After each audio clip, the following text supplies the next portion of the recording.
26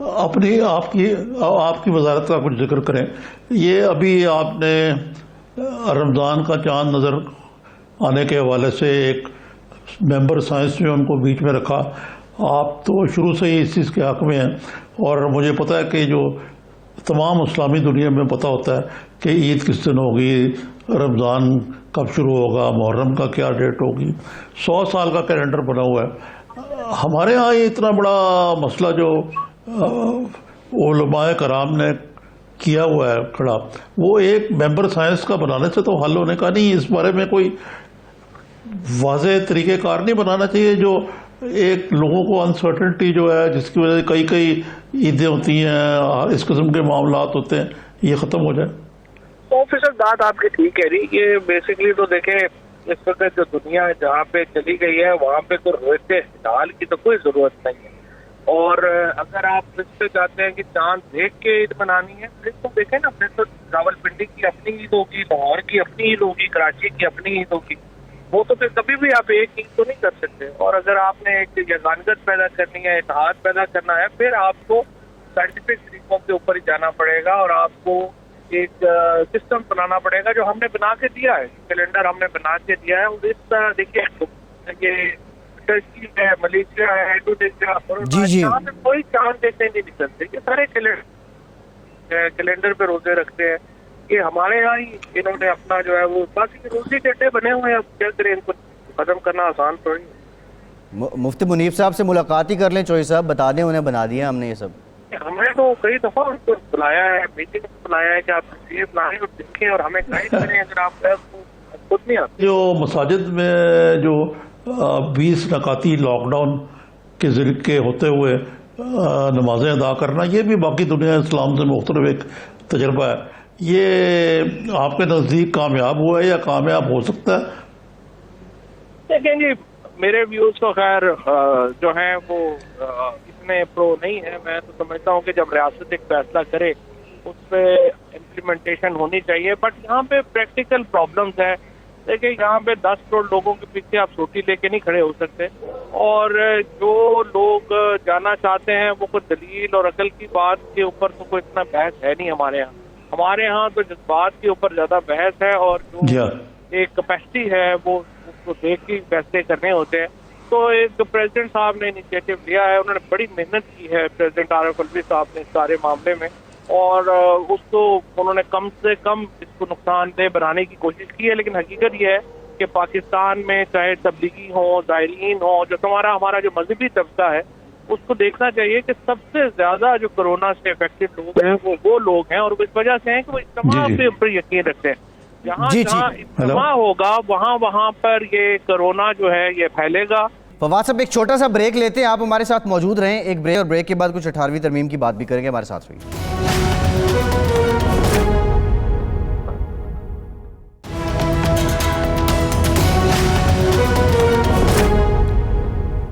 break کے بعد ایک بار پھر سے آپ کو خوش آمدید کہیں گے. فواد چودھری صاحب بھی ہمارے ساتھ موجود ہیں. نظامی صاحب 18ویں ترمیم سے متعلق ہم کچھ بات کر رہے تھے, آپ نے بھی اس پہ کمنٹ کیا تھا.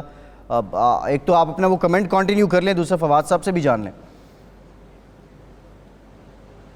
فواد صاحب یہ بتائیے کہ جو 18ویں ترمیم ہے یہ واقعی کوئی ایسا مسئلہ ہے اس وقت اتنا ارجنٹ کہ اس کے ذریعے ایک خواہ کا ارتعاش پیدا کیا جائے؟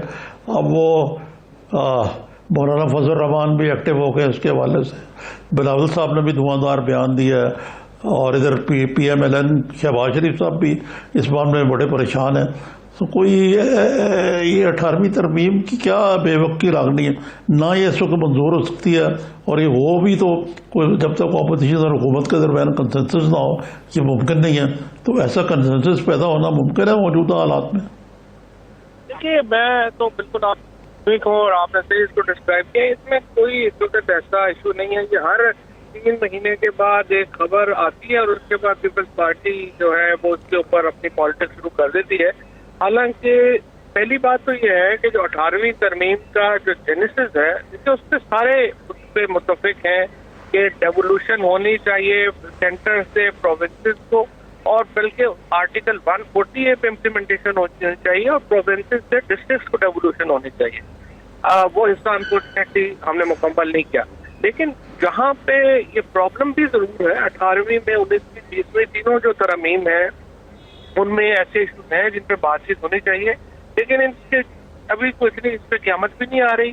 اور دوسری بات یہ ہے کہ جو جب تک پیپلز پارٹی PMLN ایک وائڈر پولیٹیکل کنسنسس ہو نہ اس وقت تک ترمیم ہو نہیں سکتی. لہٰذا یہ بحث فی الحال تو اس کی کوئی ترقی نہیں. جی نظامی صاحب. جی جی ہاں جی، تو فواد صاحب آپ جو یہ 18ویں ترمیم کو سمجھ رہے ہیں کہ پھر یہ کیا وجہ ہے کہ اس کے باوجود اس پہ بیان بازی ہو رہی ہے؟ شاہ محمود قریشی صاحب نے بھی کچھ فرمایا ہے، اور یہ شاہ محمود قریشی صاحب زیادہ اپنی توجہ خارجہ امور کی بجائے دوسرے معاملات میں کیوں دیتے ہیں؟ دیکھیے شاہ محمود قریشی صاحب نے اسد عمر صاحب نے بالکل یہی بات کی ہے کہ جو میں اس وقت کر رہا ہوں. انہوں نے کہا ہے کہ دیکھیں اس میں کوآرڈینیشن کے ایشوز ضرور ہیں اور ان کے اوپر بات چیت ہونی چاہیے، لیکن جو ڈیولوشن کا ایک کانسیپٹ ہے اس کے اوپر تو ایک کنسنسس ہے. اور شاہ صاحب نے اس کے علاوہ بات نہیں کی کہ کچھ خبر جو ہے وہ ذرائع سے آتی ہے، اس کے بعد اس سے بحث شروع ہو جاتی ہے اور جو ظاہر ہے کہ سوٹ کرتی ہے آپ پارٹی کو اسپیشلی وہ ہمیشہ اس کو زیادہ جو ہے وہ اس کے اوپر زور ڈالتے ہیں. حالانکہ کوئی ایسا میرا نہیں خیال کوئی اتنا بڑا ایشو اس وقت اس پہ ہے اور نہ ہی کوئی بڑی بحث ہے. یہ ضرور ہے کہ جیسے صحت کے معاملات ہیں، خود ہمارے ہاں R&D کے جو معاملات ہیں اربوں روپیہ جو ہے وہ جا رہا ہے اور ہمیں ڈائریکشن جو ہے وہ پروونسز کی علیحدہ ہے، فیڈرل گورنمنٹ کی علیحدہ ہے، اور اس میں ایک بالکل کوآرڈینیشن جو ہے وہ چاہیے. بڑے ایشوز ہیں جس کی اپوائنٹمنٹ کے اوپر بات ہونی چاہیے.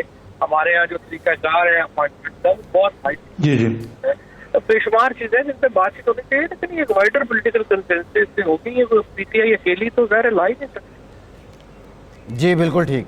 نیب ایک طرف میں بتاؤں کہ جو نیب لا تھا، نیب لا کے اوپر جب یہ ہم نے آرڈیننس دیا اس کے بعد خود میں نے PMLN میں رانا تنویر صاحب سے، خواجہ آصف صاحب سے، ان کو پیپلز پارٹی نے سینٹ میں ایک لا جو ہے وہ پاس کرا دیا. تو میں نے ان سے یہ کہا کہ ابھی آپ اس کو، آپ دونوں پارٹیز کہہ رہی ہیں کہ یہ لا صحیح نہیں ہے، آپ ہمارے ساتھ بیٹھ کے اس کے اوپر ایک کنسنسس ڈیولپ کر لیں، بعد میں پھر موقع نہیں ملتا. وہ پیپلز پارٹی جو ہے وہ مان گئی ہمارے ساتھ، PMLN نے اپنا ہی پھٹا شروع کر دیا اور اب وہ آرڈیننس ہی لیپس کر گیا. ایک طرف یہ اپوزیشن والے کہتے ہیں کہ نیب کا لا ٹھیک نہیں ہے، دوسری طرف انہوں نے اب تک کوئی کانکریٹ آپ کے سامنے، ہمارے سامنے کوئی تجویز لے کے نہیں آئے کہ آخر چاہتے کیا ہے، کہ نیب لا میں کیا امینڈمنٹ ہونی چاہیے، کیا کرنا چاہیے، کیسے بہتر کرنا چاہیے. یہ ایک اپوزیشن کیونکہ ہمارے یہاں فرینکلی بڑی ایک نان سیریس اپوزیشن ہے اور پھر اس میں سبسٹینس کوئی نہیں ہے، یہ سارے بس باتیں کروا لیں. جی ٹھیک ہے ٹھیک ہے. فواد صاحب بہت شکریہ آپ کے وقت کا، آپ ہمارے ساتھ موجود تھے. فواد چوہدری صاحب ہمارے ساتھ موجود ہیں. صاحب اب یہ جو نیب کا بھی ہے، بہرحال پریکٹیکلی دیکھا جائے جو فواد صاحب نے بھی بات کی ہے، جو آپ نے بھی کی ہے، کہ 18ویں ترمیم کو اس وقت کوئی چھیڑ چھاڑ اس کے ساتھ ہو ہی نہیں سکتی، ایک تو حالات ایسے ہیں. لیکن یہ نیب آرڈیننس کا جو معاملہ ہے نظامی صاحب، اب اس پہ حکومت نے اپوزیشن سے رابطہ بھی کیا ہے، لگتا ہے پرانا آرڈیننس اسی کو تجدید دی جائے گی. تو یہ واقعی اپوزیشن کے پاس نیب آرڈیننس میں تبدیلی کے لیے، یہ قانون میں تبدیلی کے لیے انپٹ کیا ہے؟ لیکن اب بات پتہ کیا ہے، ہمارے یہاں ہوم ورک کوئی بھی نہیں کرتا، نہ اپوزیشن کرتی ہے. اپوزیشن کے پاس تو یہ بھی ایک جواز ہے کہ جی ہم پیشیاں بخت نیب کی یا ہم قانون سازی کریں.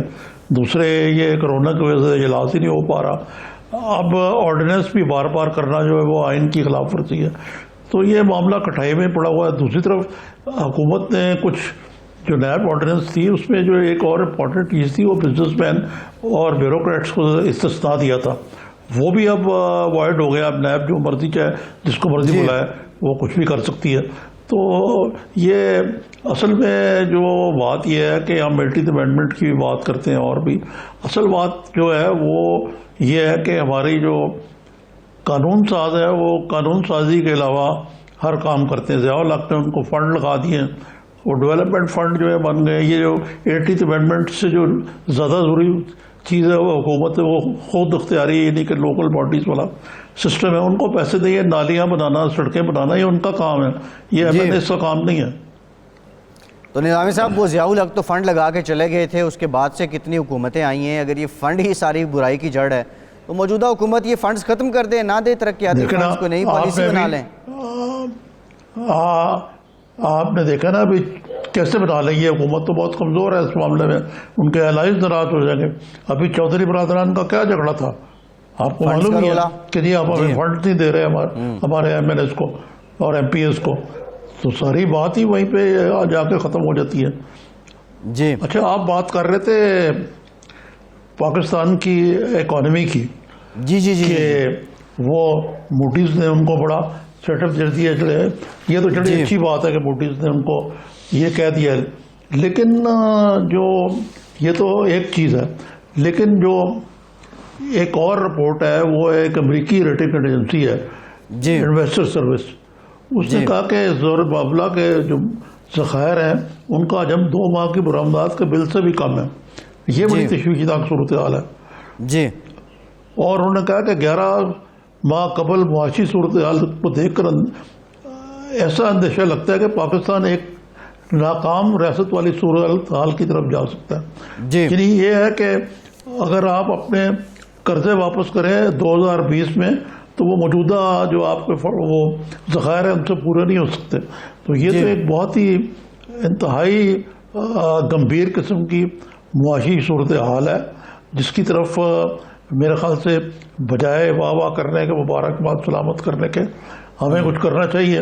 اب ہم کوشش تو کر رہے ہیں کہ وانگ تانگ کے کام چلائیں، کیونکہ یہ جو آؤٹ لک رپورٹ کو پازیٹیو دیا گیا ہے، یہ جو آؤٹ لک رپورٹ آئی ہے بینکوں کی جو ریٹنگ ہے اس کو پازیٹیو دیا گیا ہے، بینکوں کی آؤٹ لک کو مستحکم قرار دیا گیا ہے. لیکن اس کے ساتھ ساتھ آئی ایم ایف، رزاق داؤد نے کہا ہماری ایکسپورٹس میں 30% اضافہ ہو گیا. اللہ ان کو منہ میں گھی شکر. یہ واقعی رزاق داؤد صاحب کا کمال ہے کہ ایسے دور میں جب کہ سارا کایا پلٹی ہوئی ہے دنیا کی، انہوں نے ایکسپورٹس میں اضافہ کر لیا. یہ سوال ہے کہ کہاں بھیج رہے ہیں پاکستانی اپنا سامان، کس ملک میں بھیج رہے ہیں، یہ بہت بڑا سوال ہے.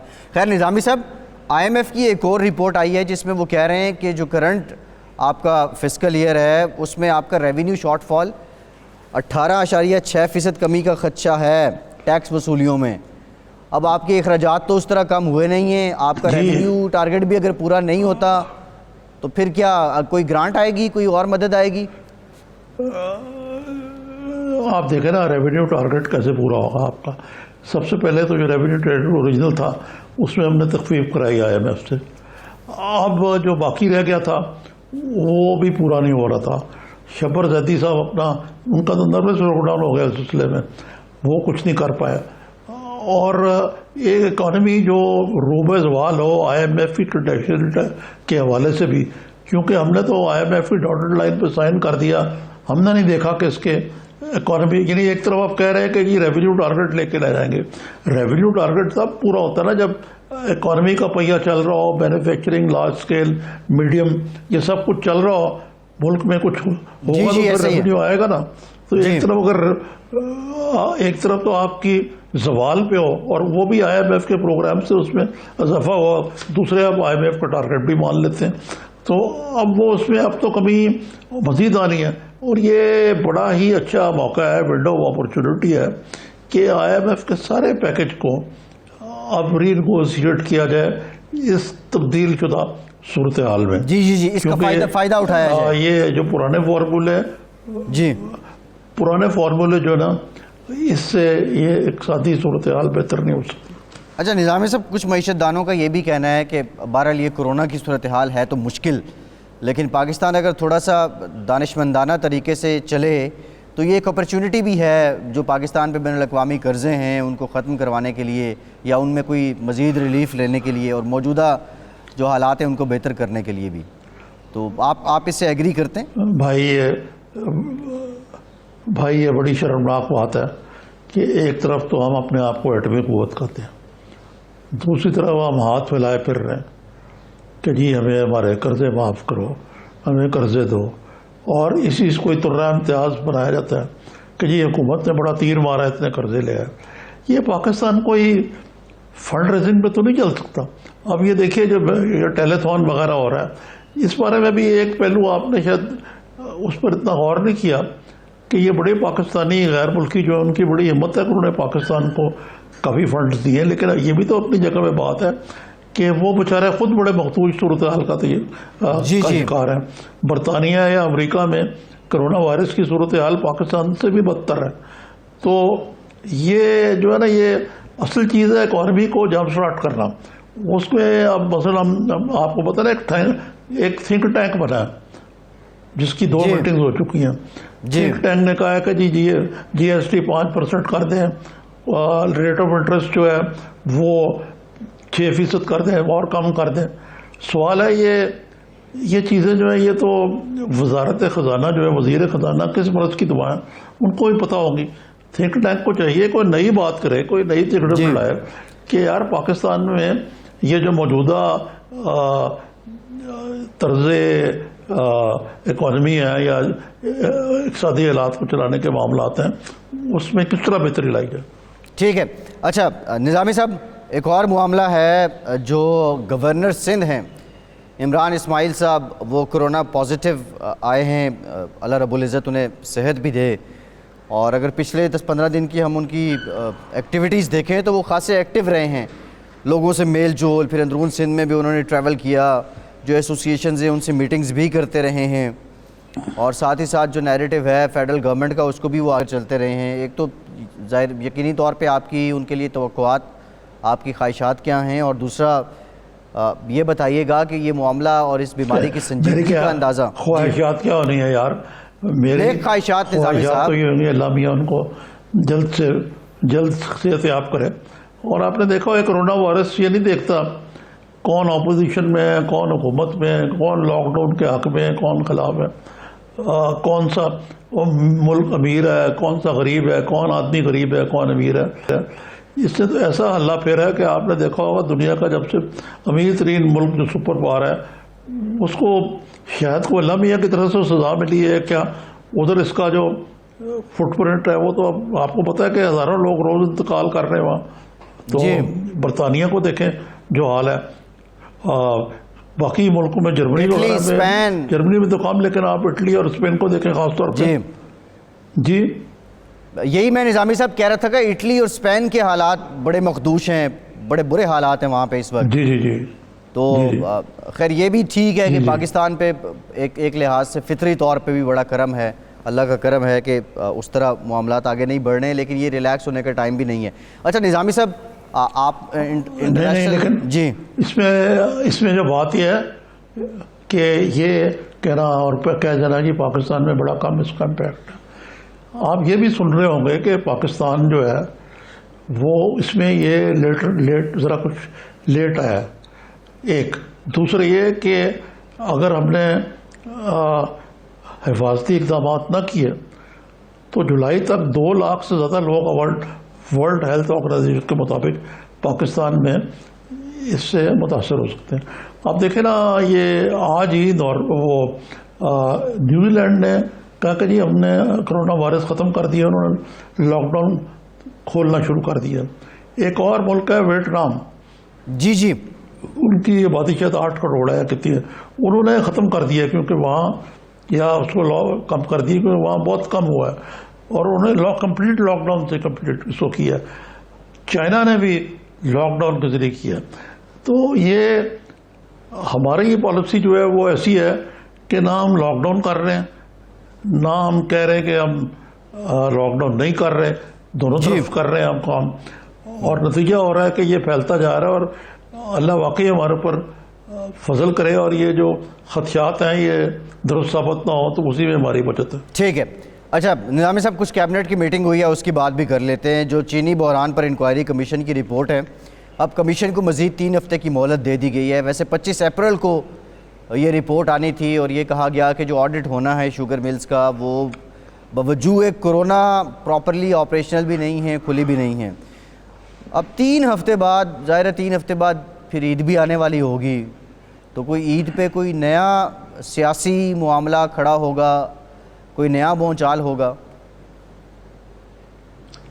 خیر اس کا عید سے کوئی تعلق نہیں ہے، تو فورنزک آڈٹ ہے، لیکن اس میں جو موٹی موٹی باتیں ہیں وہ میڈیا کے ذریعے لیک بھی کی جا رہی ہیں ساتھ ساتھ کہ جی چینی کی ڈیمانڈ اتنی ہے، سپلائی اتنی تھی، کچھ چینی افغانستان جاتی تھی، وہ جاتی نہیں تھی. مطلب ہے کہ اس قسم کی باتیں بھی کی جا رہی ہیں جو کہ ایک قسم کا میڈیا ٹرائل کرنے کے مترادف ہے. مجھے تو شہباز شریف صاحب کے اس مطالبے کی سمجھ نہیں آتی کہ وہ بڑے دھڑلے کے ساتھ انہوں نے کہا کہ جی یہ شوگر اور آٹے کی رپورٹ حکومت دبا رہی ہے. بھائی اس میں دبانے کی کیا بات ہے؟ کیا یہ آپ اس میں بالکل پاک اور صاف بات ہے؟ کیا یہ آپ کے ہوتے ہوئے سبسڈیز نہیں دی گئی؟ کیا یہ شوگر مل لگانے کا کلچر آپ کے دور کی ایک دین نہیں ہے؟ سوغات شوگر ملز کی مشینری اتفاق پاؤنڈری بنتی رہی ہے ایک زمانے میں، اب تو ہے ہی نہیں اتفاق پاؤنڈری. تو یہ اس عوام میں تمام سیاستدان جو ہے نا وہ ایک ہی سطح پہ ہیں.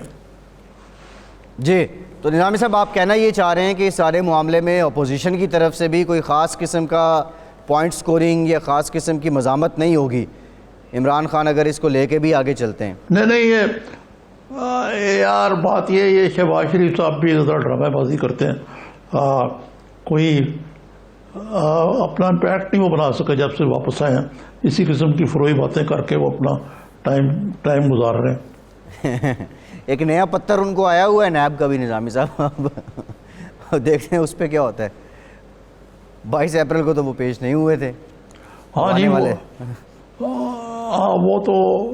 تو مجھے ان سے ہمدردی ہے کہ نیب ان کے پیچھے پڑی ہوئی ہے. لیکن ان کو چاہیے کہ جواب دیں. جو نیب نے جو باتیں بتائی ہیں ان کا جواب دینا چاہیے ان کو. He should come out clean. جی اچھا نظامی صاحب، آپ اوورسیز پاکستانیوں کی بات کر رہے تھے. اس وقت تقریباً 62,000 پاکستانی ہیں جو اپنے آپ کو رجسٹرڈ کروا چکے ہیں پاکستان سے باہر، اور وہ پاکستان آنے کے خواہش مند ہیں کیونکہ وہاں پہ حالات، کسی کا روزگار چلا گیا، کسی کے پاس پیسے نہیں بچے. آج جو سیل ہے کرائسس مینجمنٹ سیل دفتر خارجہ کا، شاہ محمود قریشی صاحب وہاں گئے بھی ہیں اور وہاں انہوں نے لوگوں سے، افسران سے ملے بھی ہیں. یہ کتنا بڑا آپریشن درکار ہے ان 62,000 لوگوں کو پاکستان لانے کے لیے؟ کتنے جہاز چاہیے یا کتنا ٹائم چاہیے؟ اب مجھے یہ بتائے یہ شاہ محمود قریشی بیچارے جو ہیں، ہر مرض کی دوا تو ان کے پاس نہیں ہے نا. یہ اوورسیز پاکستانیوں کے وزیر کون ہیں؟ زلفی بخاری صاحب. وہ آج کل کہاں ہیں؟ سید زلفی بخاری صاحب. وہ نظامی صاحب ادھر ہی ہیں، اسلام آباد میں ہی ہیں. اپنی جملہ صلاحیتوں سے قوم کو مستفید کرنا چاہیے. کوئی فلائٹس آرگنائز کرنا چاہیے. اور اوورسیز پاکستانیوں کا اگر انہوں نے ٹھیکہ لیا ہوا ہے تو یہ ایک بہت بڑا بے روزگاروں کا انفلکس جو ہے وہ پاکستان آ رہا ہے یا آنے کے لیے بےتاب ہے. ان کو آپ نے کس طرح ایڈجسٹ کرنا ہے، ان کو کیا روزگار کے موقع فراہم کرنے ہیں. یہ زلفی بخاری صاحب خالی یاری دوستی کی بیسس پہ ہی تو کام نہ کریں، کوئی کارکردگی بھی دکھائیں.